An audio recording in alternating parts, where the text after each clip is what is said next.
Hola Lucas, muchas gracias por aceptar la invitación.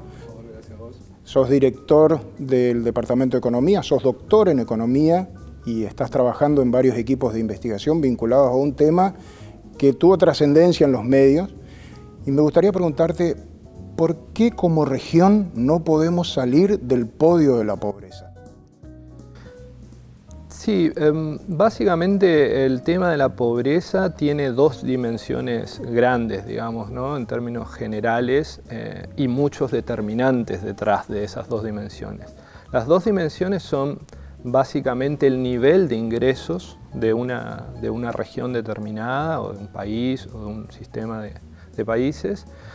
Y por el otro lado, cómo se distribuyen esos ingresos entre las personas o los hogares que lo componen, para decir una forma de medir la pobreza que es por ingresos.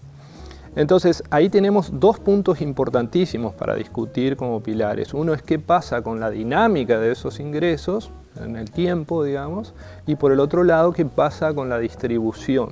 Entonces, en realidad, la preocupación por la pobreza es una preocupación global que, como acá está concentrada en determinados segmentos sociales y geográficos, a nivel global también, digamos, las Naciones Unidas tienen objetivos sobre ese tema y se han hecho muchos avances. América Latina es una de las regiones con mayores problemas de pobreza. Argentina venía un poco mejor con estos últimos episodios de 2018 y de la pandemia en el año pasado, se agravaron sustancialmente y nos encuentra la región del Norte Grande, a la región NEA, con muchas vulnerabilidades ahí en ese sentido. Se han hecho muchos progresos, si uno ve a nivel global, pero también a nivel país y también a nivel regional hasta 2018. Si uno toma 2003, el inicio de las mediciones 2001 a 2003, que fue el periodo más digamos, de mayor deterioro del indicador de pobreza, prácticamente entre 2/3 y 3/4 de las personas en nuestro país vivían debajo de la línea de la pobreza.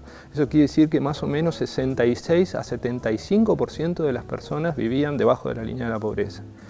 Para 2011, particularmente, ese indicador baja, incluso baja en 2013 hasta 25, es decir, de 3/4 bajamos a 1/4. Eso es una gran reducción. Por el otro lado, te decía, se implementaron una serie de políticas redistributivas para segmentos más vulnerables, que por ahí no pueden reinsertarse o quedan más rápido fuera del ámbito laboral ante un contexto adverso. Por ejemplo, la AUH, ¿sí? Las pensiones universales, las pensiones a las amas de casa, etcétera, que tienen componentes de lo que se llama pobreza crónica. Ese es un núcleo duro, mucho más difícil de modificar y donde se requieren políticas más específicas. No solo redistributivas, también hay que desarrollar y permitir que esos segmentos puedan generar ingresos de forma sustentable a través de otras políticas. Porque es un segmento que a su vez transfiere a los hijos crónicamente la pobreza. No van al colegio o llegan con problemas estructurales nutricionales o de salud, cognitivos, que hacen que tengan muchas limitaciones para poder dinamizarse. Ahora, justamente mencionaste una cuestión que me dispara la pregunta. Digo, vos mencionaste una cuestión estructural. ¿Hay restricciones de tipo estructural o depende exclusivamente de políticas públicas? No, digamos que las dos cosas son muy importantes e interdependientes. Las restricciones estructurales, particularmente en nuestra región como Latinoamérica, tiene que ver hasta con cuestiones institucionales y culturales, es decir, siempre en distintos niveles muy arraigadas, ¿no es cierto? Los patrones de poblamiento, la funcionalidad del territorio, es decir, ¿qué hacía el territorio? ¿Genera valor, complejidad, atrae o expulsa, genera atracción de productos primarios, terceriza rápidamente, va a servicios de baja productividad?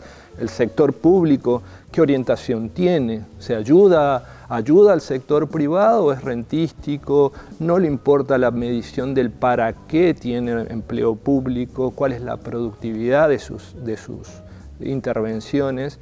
Es decir, hay niveles de análisis dentro que determinan un conjunto de restricciones. El régimen fiscal es una parte de esas restricciones, es decir, que es muy importante para combatir la pobreza, tener la capacidad para redistribuir y tener políticas de fomento, y esa capacidad no siempre está. Es decir, yo puedo tener objetivos, yo puedo enunciar objetivos, ¿no es cierto? Es decir, voy a combatir la pobreza. Ahora, para combatir la pobreza yo tengo que tener claros diagnósticos de la complejidad, de las restricciones asociadas y ir viendo cuáles son los instrumentos y evaluando esas intervenciones a ver si producen los... O sea, con eslogans no se combate la pobreza, se combate con priorizaciones políticas y resoluciones de conflictos específicos dentro de un presupuesto, dentro de un espacio territorial como es nuestro país, pero también después con saberes específicos al respecto. Vos mencionaste la cuestión fiscal. La cuestión fiscal, por ponerle un nombre, ¿es una de las restricciones más importantes, más limitantes o está al nivel de otras? La restricción fiscal es un problema, pero yo diría que en principio lo que tenemos que lograr es un ambiente, digamos, más propenso a un desarrollo sustentable, sostenible, en todos los componentes, digamos, de inclusión social, de ambientales, etc.